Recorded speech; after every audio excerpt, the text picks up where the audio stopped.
y permítanme compartir mi pantalla para empezar.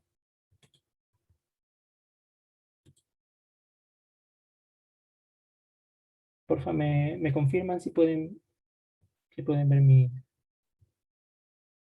slides.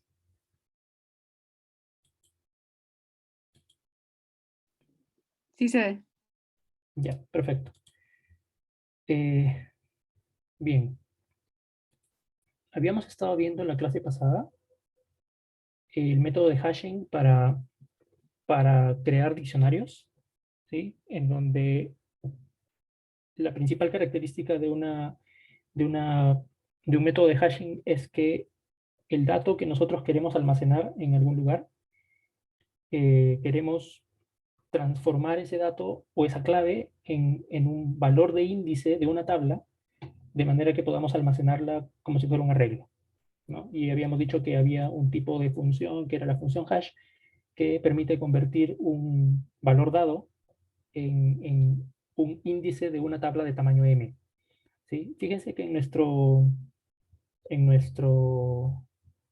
nuestra clase, en el apunte, m es siempre el tamaño de la tabla. ¿Ya? M es siempre el tamaño de la tabla y lo usamos como referencia para tener o para saber cuántos índices posibles podemos almacenar en una tabla dada. ¿Ok?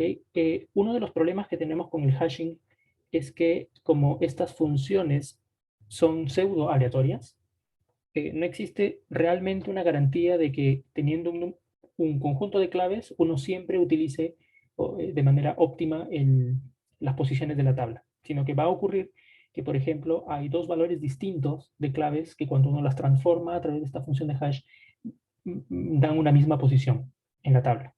¿Ok? Y al dar una misma posición en la tabla, entonces teníamos que resolver un problema que se llama el encadenamiento.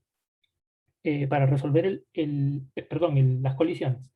Y para resolver las colisiones, habíamos visto una primera solución que es el encadenamiento, que es básicamente en una misma posición de una tabla, en donde hay dos claves de valores distintos que mapean a esa posición, entonces lo que vamos a hacer es almacenar las claves que tienen el mismo valor de índice como una lista enlazada. A eso se le conoce como área de rebalse. ¿Ok? Bueno, habíamos hablado acerca de este método, acerca de su complejidad, y lo que quedó pendiente era mirar cómo se comporta este método con un ejemplo, ¿ya? Con un ejemplo. Entonces, ahora vamos a empezar viendo justamente un ejemplo de cómo se trabaja con una tabla hash con encadenamiento, ¿sí?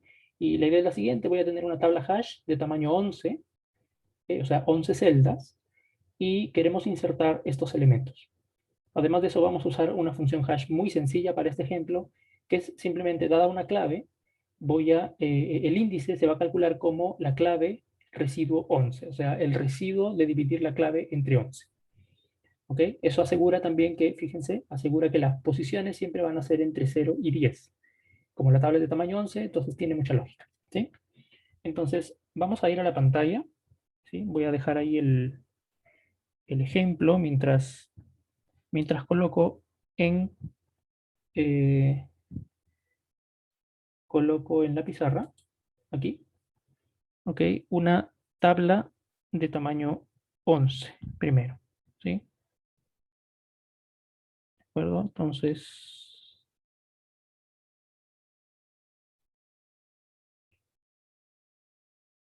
¿ok? Ahí hay 11 celdas, ¿de acuerdo? Hay 11 celdas, los índices van a ser obviamente 0, 1, 2, 3, 4, 5, 6, 7, perdón, 7, 8, 9 y 10, ¿ok? Y ahora vamos a tratar de insertar estas claves. Ok, voy a copiarlas por aquí en la pizarra. Ahora volvemos a la pizarra. 30, 20, 56, 75, 31 y 19. Ok, entonces, ¿sí? Ahí tenemos las claves. Esas son las claves que queremos insertar. Entonces, por ejemplo, cuando nosotros tenemos la primera clave, que es la clave 30, entonces la función h de 30 es 30 mod 11. O sea, ¿cuál es el residuo de dividir 30 entre 11? ¿sí? 30 entre 11 me da 2, ¿cierto? Y el residuo es 8, ¿cierto? El residuo es 8. ¿Qué significa eso? Significa que la clave 30 se va a almacenar en la posición 8. ¿Sí? 30. En realidad lo que va a pasar aquí, porque estamos utilizando encadenamiento, es que aquí vamos a tener una lista enlazada en la posición 8, ¿de acuerdo? Una lista enlazada en donde el primer elemento va a ser 30, ¿de acuerdo? Luego viene, por ejemplo, la clave 20, entonces tengo que calcular h de 20, y h de 20 es obviamente 20 módulo 11, 20 entre 11 me da 1, y el módulo es 9, es el residuo siempre, ¿ok? Entonces eso significa que la clave 11, perdón, 20, va a ir en esta posición, ¿sí? 20. Y hacemos lo mismo, fíjense, 56, por ejemplo. ¿Sí? 56, el módulo de 56 entre 11, el residuo es 1. Entonces, eso quiere decir que por acá vamos a tener el número 56. ¿Sí? 75, por ejemplo. 75 entre 11 me da 6 y el residuo es 9. ¿De acuerdo? El residuo es 9. Y fíjense que cuando yo quiero insertar la clave 75, en 9 ya hay un valor, que es el número 20. ¿Qué significa? Significa que entonces la clave 75 la tengo que insertar como siguiente elemento en la lista enlazada. ¿Ok? 75. ¿Dónde insertarlo en la lista enlazada?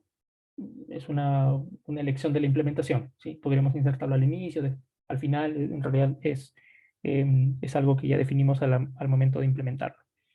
¿Sí? Tenemos la clave 31, por ejemplo. 31 entre 11, 2, ¿cierto? 2 y el residuo es 9. Eso significa que entonces también va aquí, en esta posición, 31. Y con 19, 19 entre 11 me da 1, residuo 8, entonces eso significa que 19 va por aquí. ¿Sí? Entonces fíjense que para ese ejemplo simple que nosotros hemos creado, la tabla hash quedaría algo como esto. ¿Sí? Una tabla con solo 3 posiciones ocupadas, en donde el elemento 1 hay una sola clave, en el índice 8 hay 2 claves y en el índice 9 hay 3 claves. ¿De acuerdo? ¿Sí? ¿Alguna pregunta hasta ahí?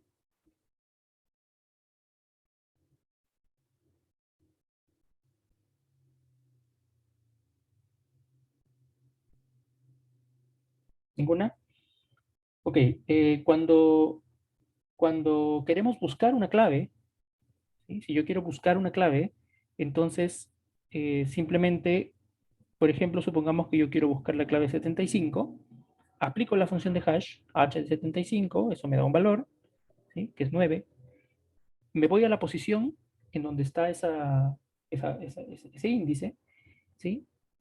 Y en la lista resultante, que es toda esta de acá, tengo que buscar la clave 75. O sea, voy a buscar en el primer nodo, en el segundo, en el tercero y así hasta encontrarlo. En este caso voy a encontrarlo en esta posición. ¿Sí?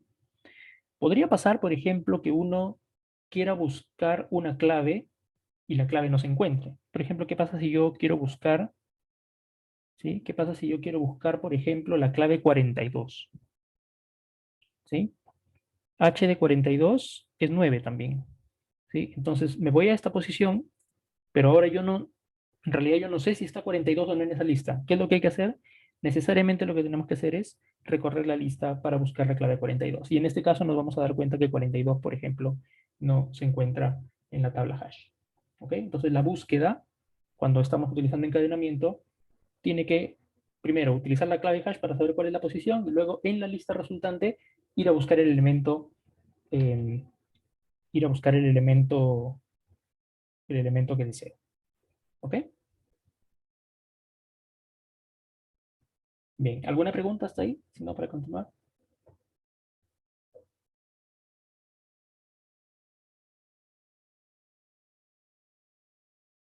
Ninguna. Ok, bien, entonces continuamos. ¿Sí? Vamos a ver otra forma en cómo nosotros podemos solucionar el problema de las colisiones. ¿Sí? Y es conocido como direccionamiento abierto o open addressing. ¿Sí? Open addressing. La idea de Open Addressing es que nosotros tengamos ahora una familia de funciones hash, o sea, que no dependamos de una sola función hash. Fíjense que cuando el problema de la colisión es que haya una función hash que hace que las claves colisionen. Entonces, la idea del direccionamiento abierto es que yo tenga varias funciones de hash y ocupar todas estas funciones de hash para mejorar la forma en cómo las claves se están, eh, se están almacenando en la tabla. ¿Ok? Eh, a diferencia del encadenamiento, aquí ya no vamos a utilizar una lista enlazada, sino que todos los valores se almacenan directamente en la tabla. ¿Sí? Y la idea es la siguiente. Yo voy a probar la primera función hash, que es la h0x. Si con esa función hash el casillero que yo encuentro está ocupado, entonces a continuación pruebo con la siguiente función hash, que es la función hash h1. Y así, y así sucesivamente. ¿Ok? Hay una versión de direccionamiento abierto, que es la más simple, que se llama linear probing. ¿Ya? Linear probing, en donde, dada una función hash, que es la primera, que es la generadora de toda la familia de funciones, ¿sí? Dada la primera función hash, la idea es muy simple. Yo pruebo si en ese índice yo puedo dejar el elemento que quiero. Pero si está ocupada la posición, lo que voy a hacer es probar con la siguiente posición. O sea, simplemente moverme una posición a la derecha y probar en esa posición de la tabla a ver si lo puedo almacenar.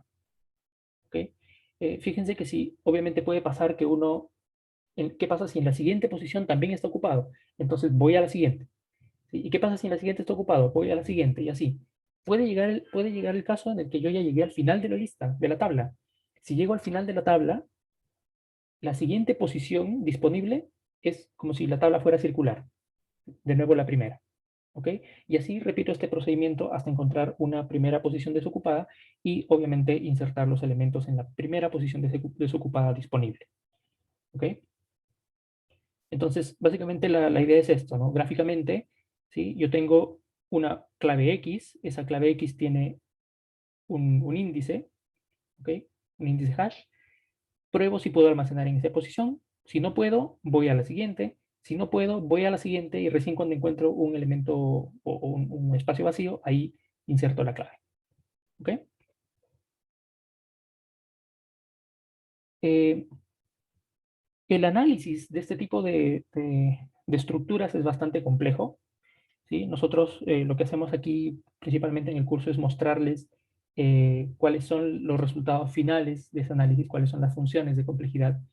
Y recuerden que para hacer este análisis, nosotros habíamos dicho que habían dos tipos de costos que nosotros utilizamos para analizar. Uno, que es el costo de una búsqueda infructuosa, y otro que es el costo de una búsqueda que sí devuelve un resultado, ¿no?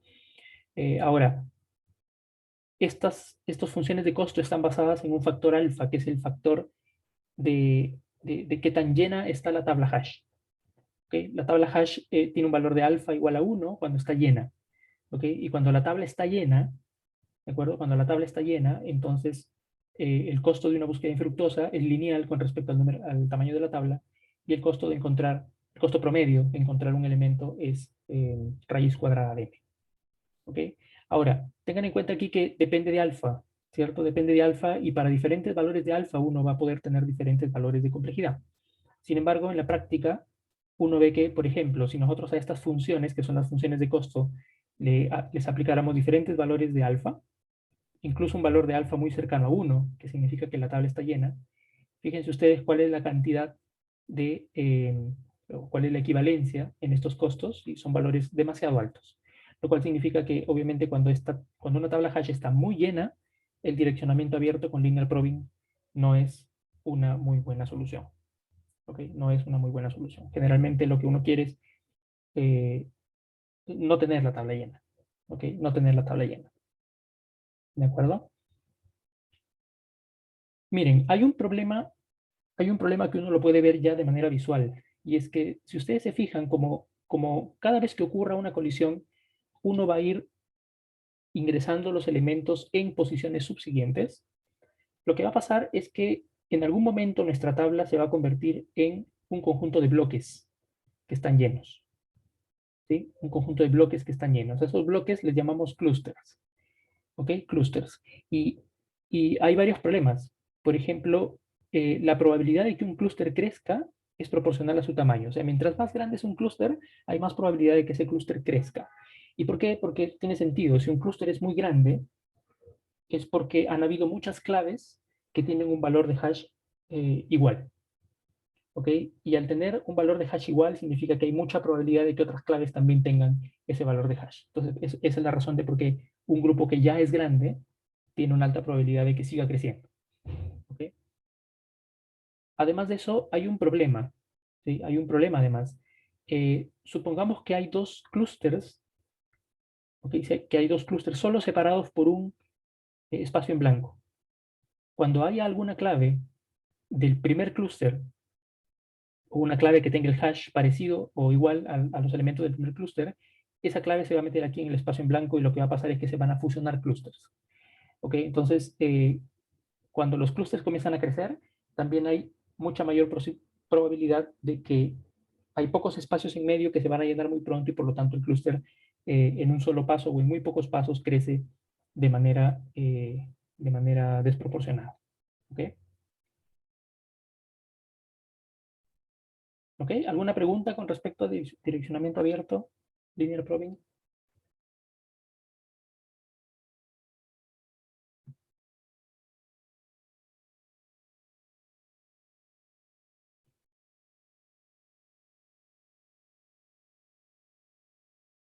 ¿No? Ok.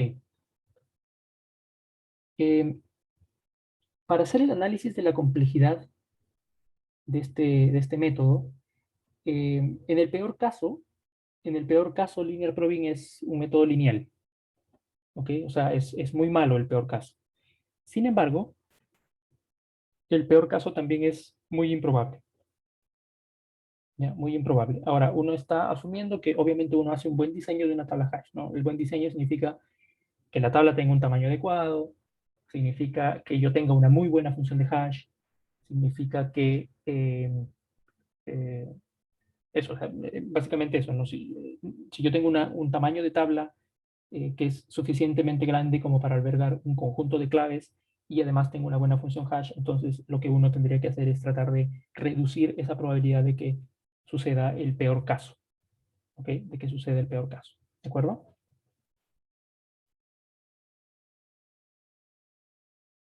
Ahora, algo interesante, miren, algo interesante que creo que no mencionamos aquí. Cuando nosotros estamos haciendo hashing con encadenamiento, si yo quiero eliminar una clave, supongamos que yo quiero eliminar la clave X, ¿sí?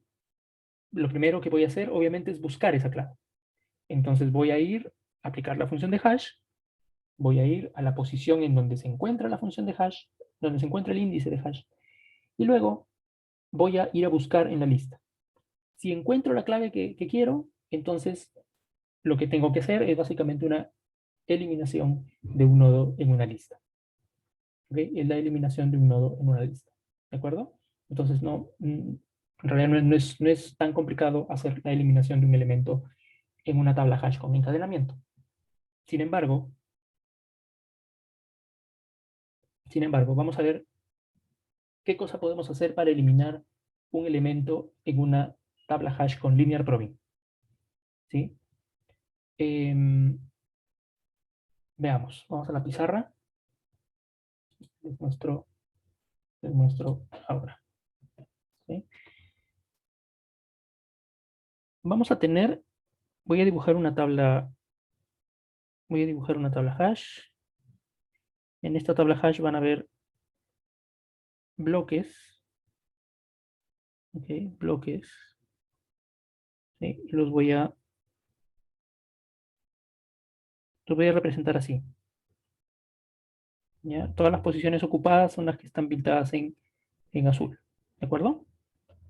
Entonces, supongamos que yo quiero eliminar una clave, ¿sí? Una clave X. Obviamente lo primero que tengo que hacer es saber dónde se encuentra el índice de ese X con la función de hash. Y supongamos que este h de X, que es la función índice, está aquí. ¿Ya? Está aquí. pero el elemento que yo busco está realmente por aquí, ¿sí? Porque fíjense que como esto es linear probing, entonces pudo pasar que X no necesariamente se colocó en la posición que le correspondía, sino que está un poco más allá, ¿ok? Entonces, bueno, obviamente, como yo sé que h de x está en este bloque, entonces voy a ir a buscarlo, ¿sí? Hasta que lo encuentro, ¿sí? Encuentro la posición de x, ¿ok?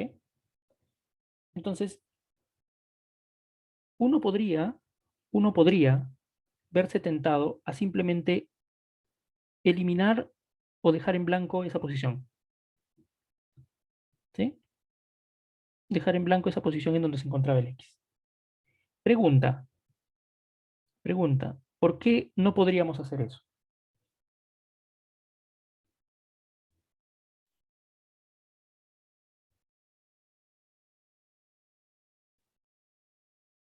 ¿Se les ocurre por qué simplemente no podríamos dejar en blanco esa posición? Porque es un array.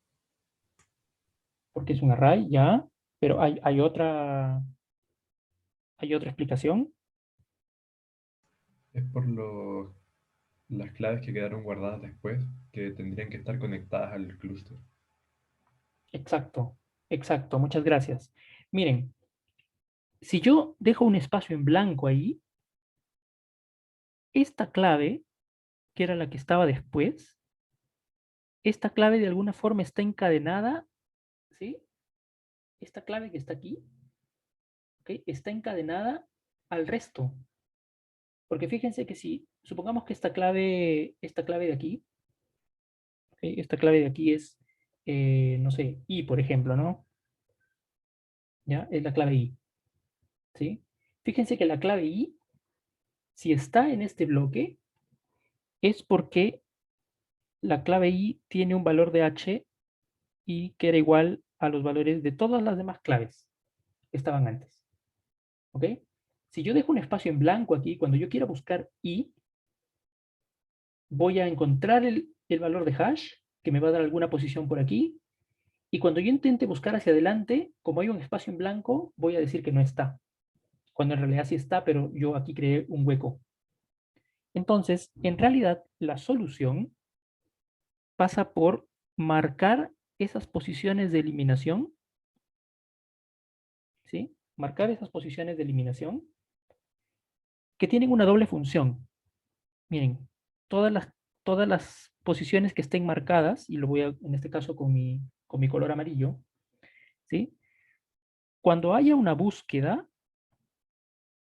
¿sí? Cuando haya una búsqueda, yo voy a asumir que esas posiciones están ocupadas. ¿Ok? Cuando hay una búsqueda, yo voy a asumir que esas posiciones están ocupadas. ¿De acuerdo? Y cuando hay una inserción, yo voy a asumir que esa posición está desocupada. O sea, esa posición sirve para insertar, ¿sí? O sea, es como que está marcada, por eso se puede insertar en ese lugar, pero cuando yo haga búsquedas, la voy a tomar como si fuera un valor de la tabla, por lo tanto, eso conecta lo que había antes de eliminar la clave X y después de eliminar la clave X. ¿Ok? Esa es la estrategia. ¿Sí? Esa es la estrategia.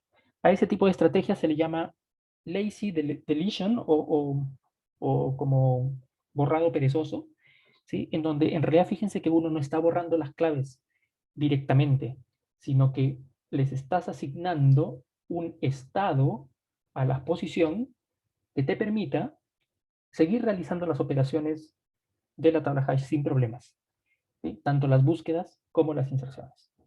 ¿De acuerdo? Tanto las búsquedas como las inserciones. ¿Ok? En la práctica, ¿qué significa marcar en una tabla? No sé, ponerle un valor especial, por ejemplo, ¿no? Ponerle un valor especial, un flag. eh, por ejemplo, si las claves son siempre positivas, entonces le coloco un -1, que significa que -1 es una posición de borrado, ¿no? ¿Ok? ¿Alguna pregunta? ¿Está ahí?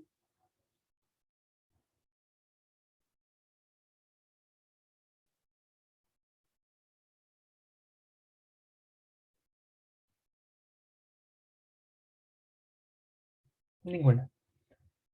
¿Ok?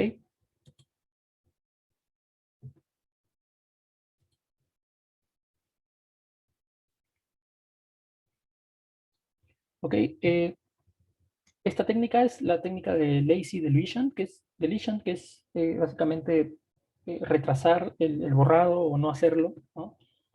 Hay un problema con esta técnica y es que de alguna forma contamina la tabla hash, ¿sí? Contamina la tabla hash. Otra alternativa es que nosotros movamos los elementos dentro de la tabla, ¿no? O sea, la otra alternativa es que, por ejemplo, aquí en donde estábamos en la pizarra, ¿sí? La otra alternativa es que como quedó un espacio en blanco aquí, el amarillo, todas las claves que habían después, que estaban ocupadas, las muevo una posición a la izquierda, ¿no?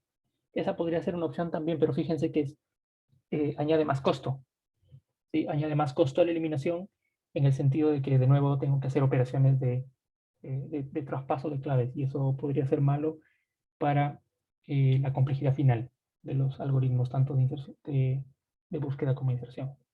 ¿Ok? Generalmente no se usa esa estrategia, se utiliza la estrategia del borrado perezoso. ¿Ok? Ok, entonces ahora vamos a ver un ejemplo. El mismo ejemplo que vimos anteriormente, pero ahora aplicando direccionamiento abierto con Linear Probe. ¿Ya? Entonces, permítanme, voy a copiar esto en la pizarra y ahora les pongo la pizarra para que ustedes la vean. ¿Sí?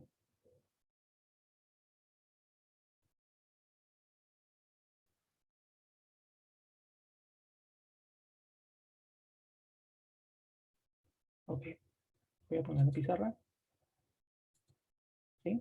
Tenemos las claves, ¿de acuerdo? La función de hash sigue siendo hdx o hdk.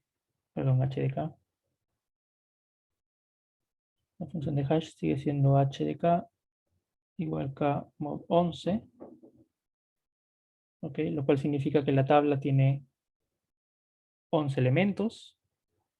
Vamos a dibujarla ahora así de esta forma.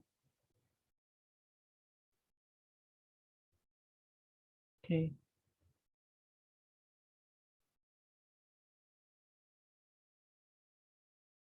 ¿Sí? Los índices 0, 1, 2, 3, 4, 5, 6, 7, 8, 9 y 10. ¿Ok? Ahí hay 11 posiciones. ¿De acuerdo? Y ahora vamos a ver. Por ejemplo, cuando yo quiero insertar la clave 30, ¿sí? El módulo de 30 con 11 es 9. ¿Sí? El módulo de 30 con 11 es... No, perdón, el módulo de 30 con 11 es 8. ¿Cierto? Es 8. Y entonces, como la posición 8 está libre, entonces insertamos la clave ahí. ¿Ok? Cuando llega 20, ¿ok? El residuo de 20 entre 11 es 9. Como la posición 9 está vacía, entonces insertamos ahí. ¿Ok? Luego viene 56. 56, módulo 11, el residuo es 1. Como la posición 1 está libre, entonces insertamos 56. Cuando viene 75, 75 módulo 11, el residuo es 9. Sin embargo, fíjense que la posición 9 ya está ocupada. Por lo tanto, vamos una posición a la derecha y ahí nos damos cuenta que está libre. Entonces, 75 se va a insertar en esta posición. ¿Sí? 75 se inserta en esta posición. ¿De acuerdo? Luego viene 31. 31 módulo 11 también me da 9. ¿Sí? También me da 9. Fíjense que como 9 está ocupado, voy a la siguiente posición, que es 10. Como está ocupado, voy a la siguiente posición, que es como si fuera un arreglo circular, y la nueva posición es esta 0. Entonces, ahí en esa posición 0 voy a introducir el 31. ¿Sí? A continuación viene 19. 19 módulo 11 me da 8. Fíjense lo que va a pasar. Me voy a la posición 8, está ocupada. La siguiente, que es la 9, ocupada. La siguiente, que es la 10, ocupada. La siguiente, que es la 0, ocupada. La siguiente, que es la 1, ocupada. Finalmente, 19 va a caer aquí. ¿Ok? ¿Sí?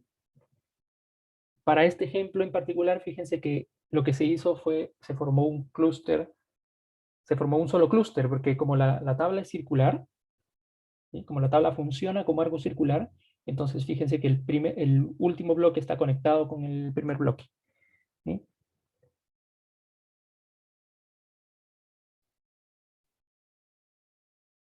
¿Ok? Por ejemplo, ¿sí? Por ejemplo, ¿qué pasaría si yo quiero buscar la clave 41? Miren. Yo quiero buscar la clave 41. ¿De acuerdo? Voy a calcular la función hash. H de 41 igual a 8, ¿cierto? 8 porque 41 entre 11, 33, perdón, 3, ¿cierto? Y el residuo es 8. Y cuando yo quiera buscar el 48, miren, voy a ir a buscar la posición 8. Como no está, me voy a la siguiente. No está, me voy a la siguiente. No está. De ahí la siguiente es esta. No está. La siguiente acá no está. La siguiente acá no está. Y cuando encuentro el primer espacio vacío, me doy cuenta que la clave 41 no se encuentra. ¿Sí? Me doy cuenta que la clave 41 entonces no se encuentra. ¿Ok?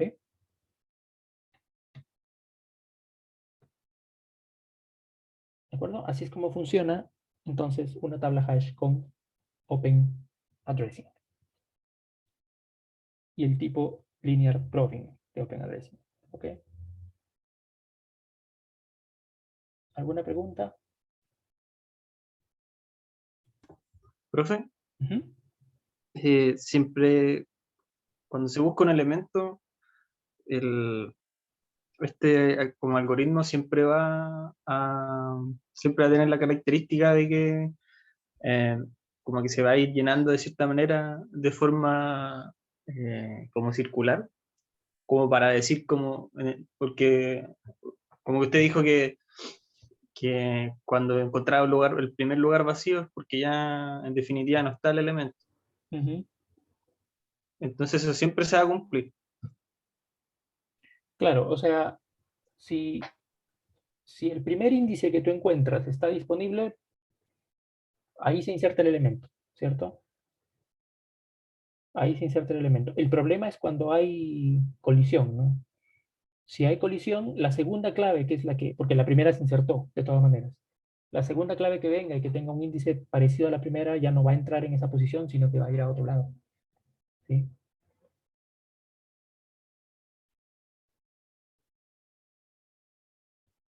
Pero ojo, estos bloques, aquí en el ejemplo, se da que el bloque está formado por la parte del último con la parte del principio, ¿no? Pero no siempre va a ser así, ¿no? O sea, los bloques podrían formarse en realidad en cualquier posición de la tabla.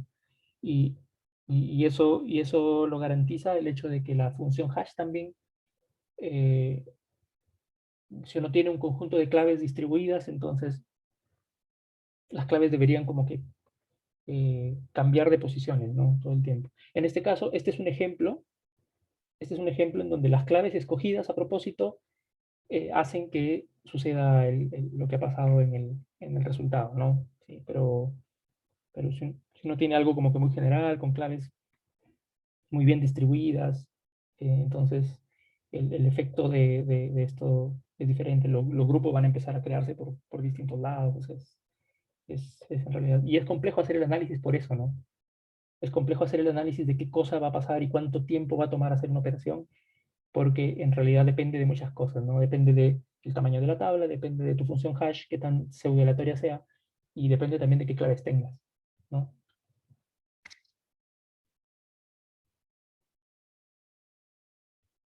¿Ok?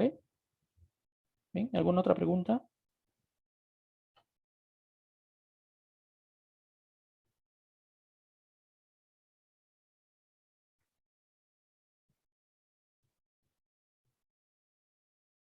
¿No? Ok, entonces si no hay preguntas, vamos a continuar.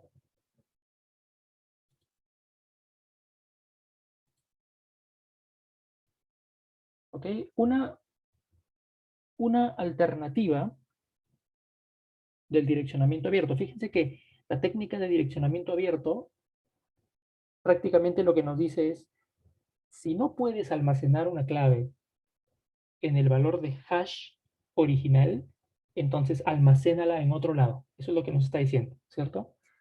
Cuando hemos visto linear probing, ese almacenar en otro lado significa almacenar en la siguiente posición, ¿sí?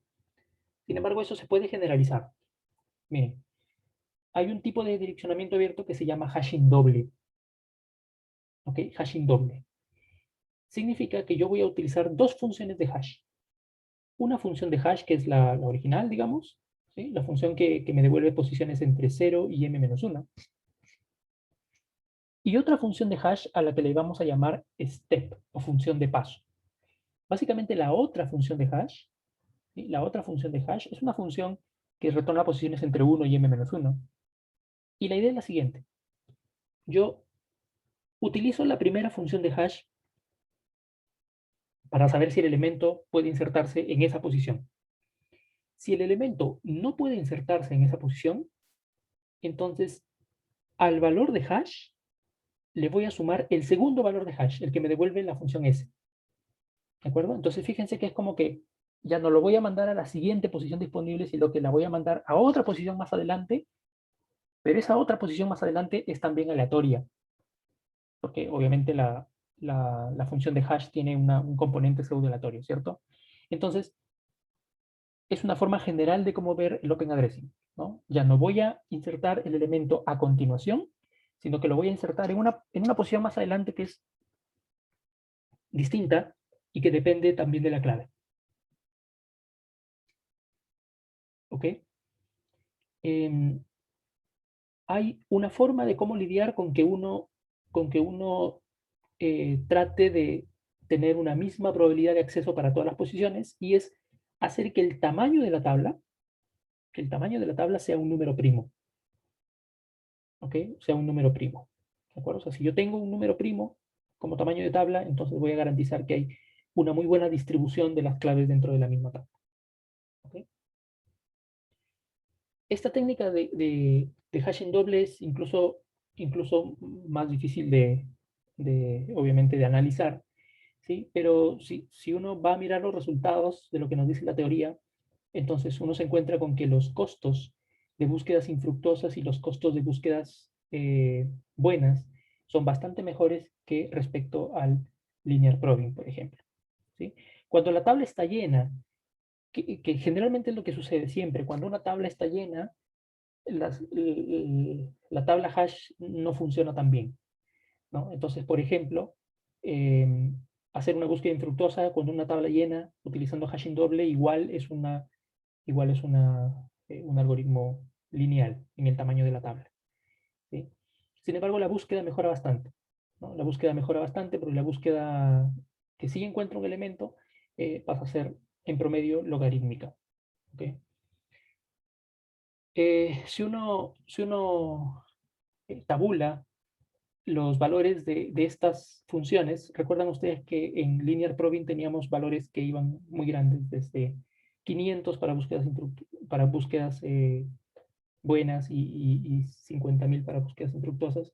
Aquí se ve claramente que los valores de estas funciones decrecen bastante con el valor de alfa. Incluso cuando la tabla está llena, tenemos valores que son bastante menores que lo que uno tiene con un linear probing. Esto experimentalmente, simplemente tabulando los valores de estas funciones. ¿Ok? Sin embargo, perdón.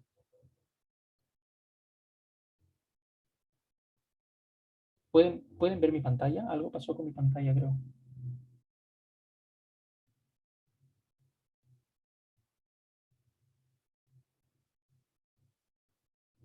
Sí se ve. Ok. Está pasando algo raro aquí. Ahora está en negro. Ahora lo arreglo, déjenme ver. Ahí está. ¿Ok?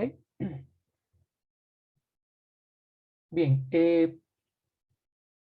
El peor caso de un hashing doble también es una función lineal.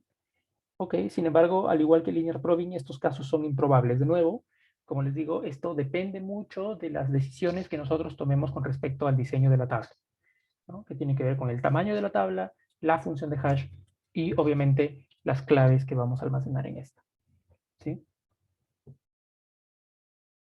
¿Ok? Y el caso de eliminación, aquí sí no hay otra opción que utilizar solamente el borrado perezoso, ¿no? ¿Por qué? Porque fíjense que eh, la única forma en que se conectan diferentes claves es a través de esta función de paso, ¿no? Entonces yo no puedo hacer nada con esa función de paso porque simplemente incluso es una función que depende de la clave, así que no se puede hacer nada más que marcar una casilla como pseudo ocupada, en donde puedo seguir haciendo búsquedas sobre esa casilla, pero sí puedo insertar elementos en esa casilla.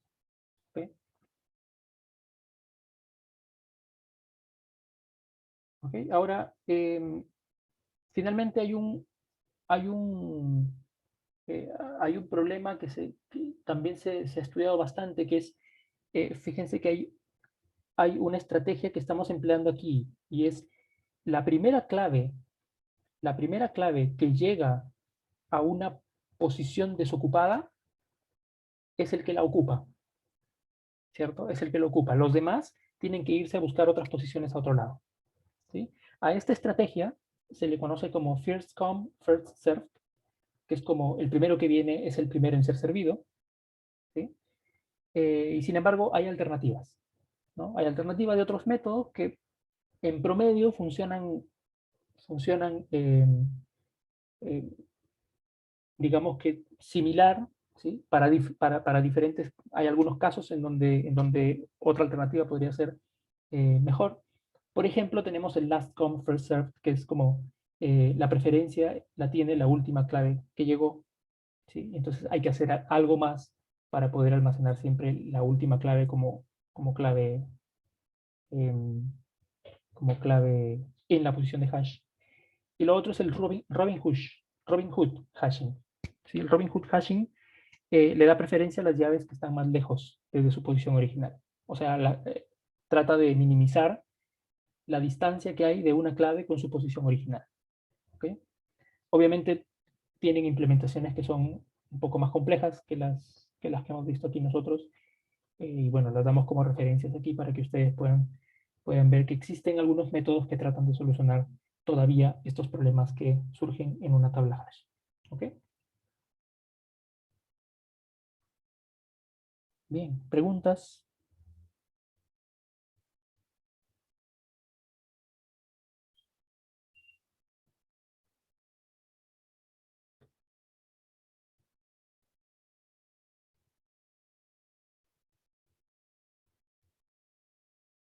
¿No hay preguntas?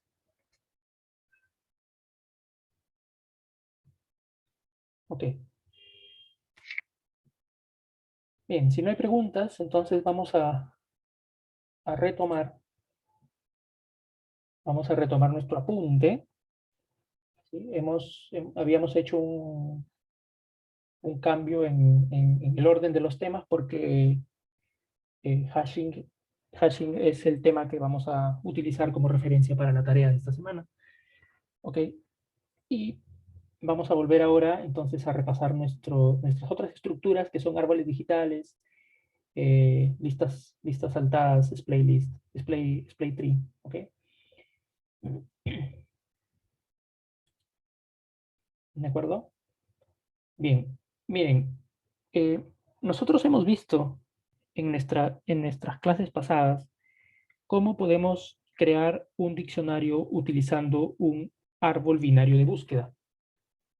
¿De acuerdo? En donde el árbol binario de búsqueda almacenaba las claves ordenadas y bajo los criterios que ya conocemos de los árboles, ¿no? Claves menores a la izquierda, claves mayores a la derecha. ¿De acuerdo? Sin embargo, en ningún momento nosotros hemos, eh, hemos utilizado la estructura de las llaves, o sea, de los datos, como sí, para permitirnos establecer un orden. ¿Ok? Vamos a ver, por ejemplo, ¿sí? Un tipo de árbol que sí utiliza una estructura interna de las llaves, en donde, por ejemplo, vamos a suponer que las llaves o las claves tienen una representación binaria. Supongamos que incluso uno podría utilizar para un carácter, por ejemplo, su código ASCII. ¿ok? O sea, el número binario del código ASCII. ¿Ok? Significa que yo ahora ya no solamente voy a evaluar la clave en sí, sino que también lo que voy a evaluar ahora es cómo está compuesta su estructura binaria de esta clave. ¿Ok? Y si nosotros tenemos estos datos así de esta forma, siempre y cuando yo tenga representaciones binarias para todas las claves diferentes, yo puedo crear una estructura que se llama trees, ¿ok? Una estructura que se llama trees, ¿ok? O tree, ¿ok? ¿Qué cosa es el tree? Tree que se escribe como trie, ¿ya? ¿Qué cosa es el tree? Miren, el tree es un árbol, ¿sí? Es un árbol en donde cada nodo interno, hace una elección entre alguno de los dos números binarios que representan a las claves. Por eso ustedes pueden ver que el número 0 se va para la izquierda y el número 1 se va para la derecha. ¿Y por qué hago esta división? Porque las claves las vamos a analizar de izquierda a derecha, utilizando su bit más representativo al inicio. Por ejemplo, todas las claves que tengan 0 al inicio, que serían A, B y C, todas esas claves, si yo estoy en este nodo, van a estar a la izquierda de ese nodo. ¿Ok? Todas las claves que empiezan con un 1, que son D y E, van a estar a la derecha de ese nodo. ¿De acuerdo? Entonces, fíjense que en cada nodo yo tomo una decisión acerca de un dígito binario. Fíjense que la clave A, por ejemplo, la clave A tiene 0 y 0 al inicio. ¿Qué significa? Significa que del nodo inicial voy a tener 0, 0 y ahí encuentro la clave A. ¿Ok? Ahora, ¿cómo sé yo en qué momento tengo que colocar la clave en sí como nodo hoja? Es cuando en un determinado momento se dan cuenta que ya no hay ninguna otra clave que tenga un prefijo 00. O sea, aquí arriba no hay ninguna otra clave que tenga un prefijo 00. Por lo tanto, basta con los dos primeros bits para saber que yo ya tengo la clave A. Basta con los dos primeros bits 00 para tener la clave A. ¿Ok? Por ejemplo, la clave B y C, ¿sí?, tienen dos bits de prefijo iguales, 01, 01. Y lo que los diferencia es el tercer bit, donde B es 0 y C es 1. Por eso es que aquí es necesario tener dos nodos, 0, 1, y recién en este nodo se les diferencia con un 0 a B y con un 1 a C. ¿De acuerdo? ¿Sí? Entonces, esta es la forma como se almacenan ahora las claves a través de un árbol binario. ¿Sí?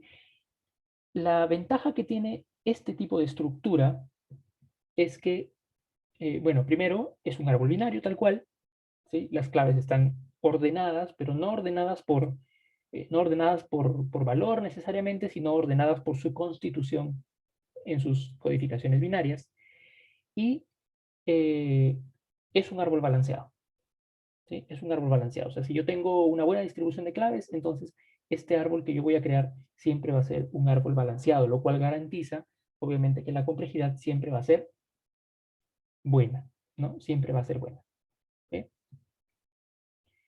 ¿Sí? ¿Cómo hago para buscar? ¿Sí? ¿Cómo hago para buscar en un tree? Para buscar, yo voy a utilizar la codificación binaria de un elemento. Por ejemplo, supongamos que quiero buscar la clave D.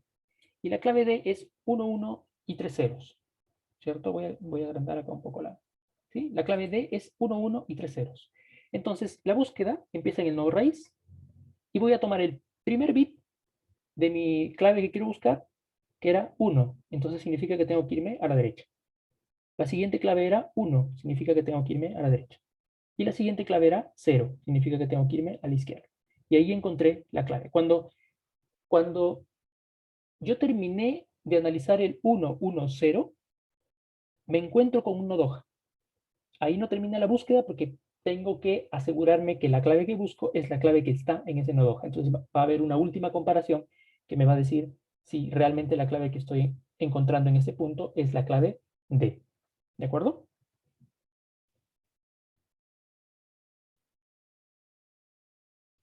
¿Ok? Entonces, vamos a ver ahora un ejemplo de inserción.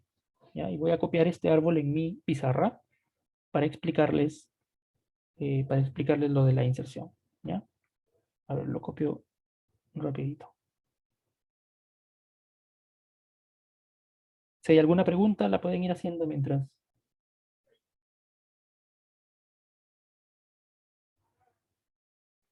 Profe, una consulta, ¿podría subir después el PPT de Hatch? Sí, sí, lo voy a subir ahora. Lo voy a subir ahora terminando la clase, ¿ok? A, B, C.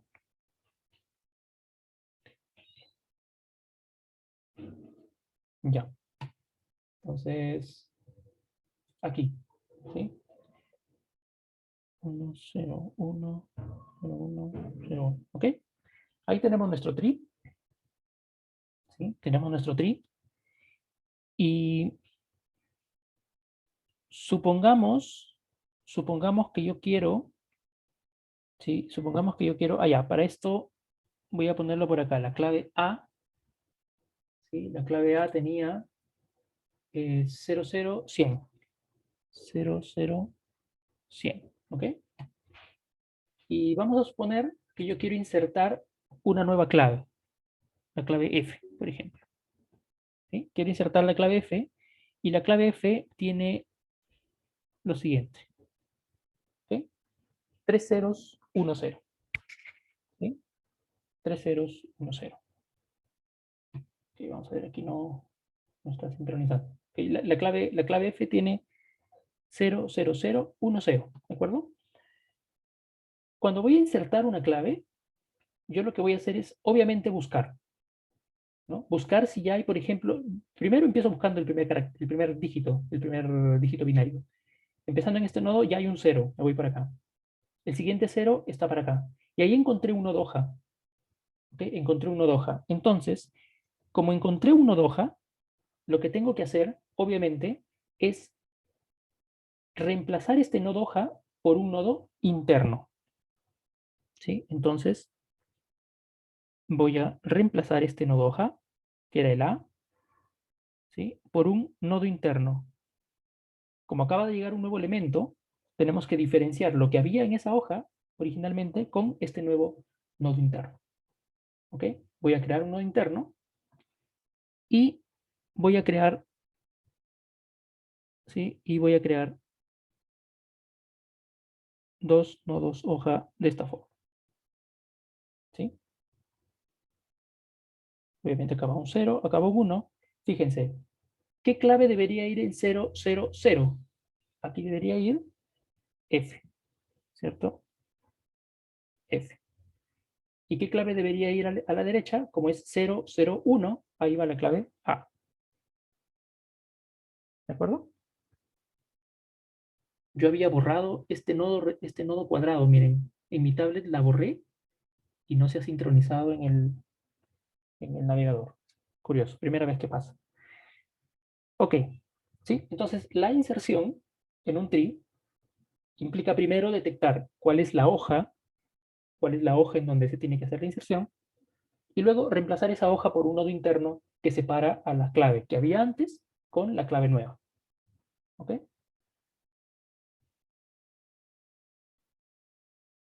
¿Preguntas?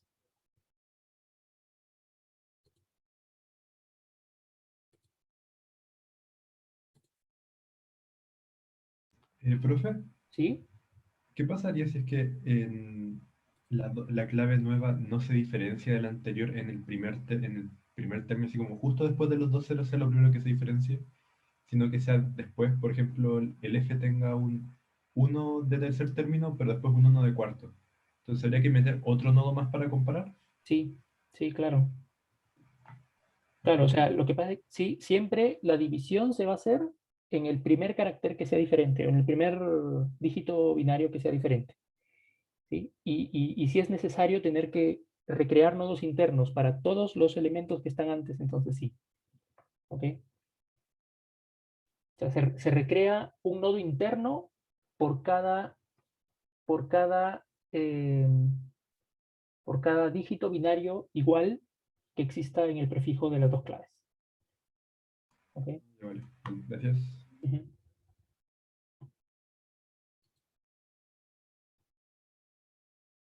¿Ok?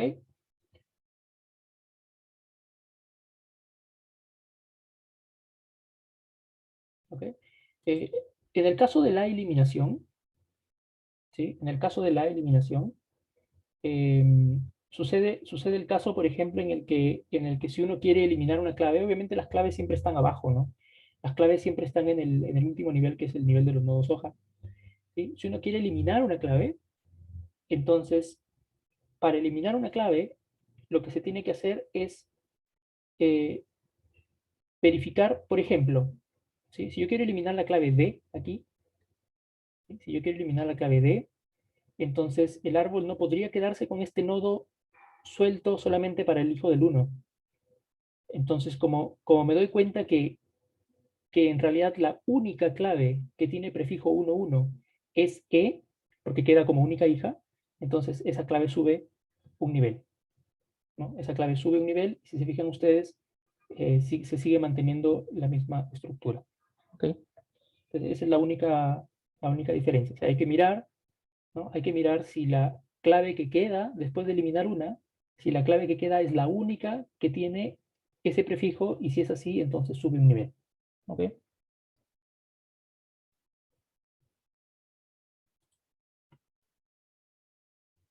El costo de estos árboles en promedio, ¿sí? El costo de estos árboles en promedio es logarítmico, ¿ok? Es logarítmico. Eso es porque estos árboles terminan siendo balanceados cuando uno tiene estas representaciones binarias de claves, ¿sí? Es complicado en realidad llegar al resultado final, pero lo ponemos aquí para que ustedes tengan el apunte y tengan la referencia, ¿no? Básicamente el costo de hacer una búsqueda es logaritmo en base 2 de n más una constante, ¿sí? Más una constante, ¿ok? Lo cual es muy bueno, ¿sí? Lo cual es muy bueno, ¿de acuerdo? ¿En dónde se emplea, por ejemplo, tris? Los tris se emplean no solamente para hacer este tipo de representaciones con dígitos binarios, sino que ya se pueden imaginar que los tris, por ejemplo, los tris se pueden extender a cadenas de caracteres, en donde cada nodo es un nodo que toma el primer carácter de un conjunto de palabras y va creando hijos de acuerdo a cada carácter, ¿no? O sea, por ejemplo, si el carácter es A, va con un hijo. Si el carácter es B, va con otro hijo. Si el carácter es C, va con otro hijo, y así. ¿Sí? Y uno puede tener una estructura de datos para un conjunto de textos. Por ejemplo, genera un árbol y se puede hacer búsquedas en cadenas. O sea, hay algoritmos para hacer búsquedas en cadenas basados en trees. En algún momento más adelante en el curso vamos a ver nosotros búsquedas en cadenas y vamos a dar una referencia a cómo se utilizan este tipo de estructuras para hacer búsquedas en texto. ¿Ok? ¿Ok? ¿Tienen alguna pregunta?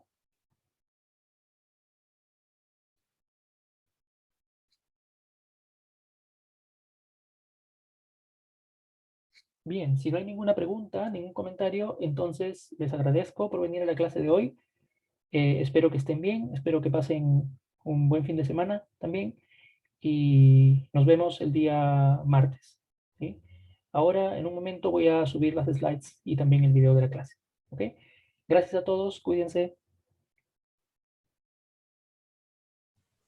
Chao, profe, gracias. Chao, chao, cuídense. Profe. Chao, profe. Chao. Chao, Chao, cuídense. profe, gracias.